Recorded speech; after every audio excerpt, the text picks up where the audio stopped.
But when I was about 15 or 14 or 15, I had an injury, and it's a very common injury amongst teenagers who do athletics or football. It's called Osgood Schlatter's.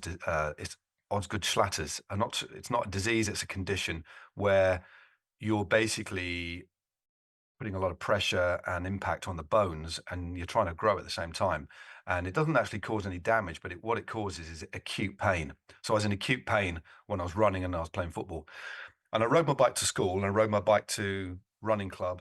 And my dad said, and the doctor said, I advise you stop playing football and running because you're going to be in a lot of pain. Why don't you do something else? And my dad quite simply said, why don't you ride your bike and join a club? Because my dad had been into cycling and I was surrounded by cycling magazines at home.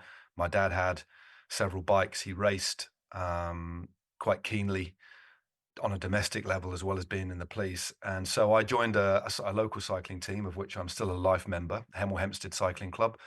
Just for fans of geography, it's a little place just north of London in a county called Hertfordshire. So half an hour train journey and you're right in the center of the big smoke. That's where I kind of grew up. So I joined this club and quite quickly got bitten by the bug, man. Met a lot of friends, and we're talking about 1985, 86 now. Met a lot of friends, enjoyed going out on club runs. There was a lovely community atmosphere within the club. Um, So you're and then 15, 16 years old at this point? yeah, 15, 16. Yeah. And cycling in terms of on the international stage, I wasn't really into it, but it had kind of just by a process of osmosis, I'd absorbed it like a sponge. So I was aware of the Tour de France, the classics and stuff, because it was all my dad ever talked about. And there was these magazines lying around, Winning magazine, which you'd know was lying around.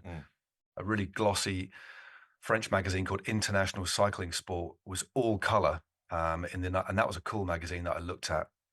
And I remember being impressed by the fact my dad could look at a picture of a peloton and name nearly all the riders just by their style on the bike and their head shape and stuff. I was like, well, how the hell does he do this? That's impressive. Anyway,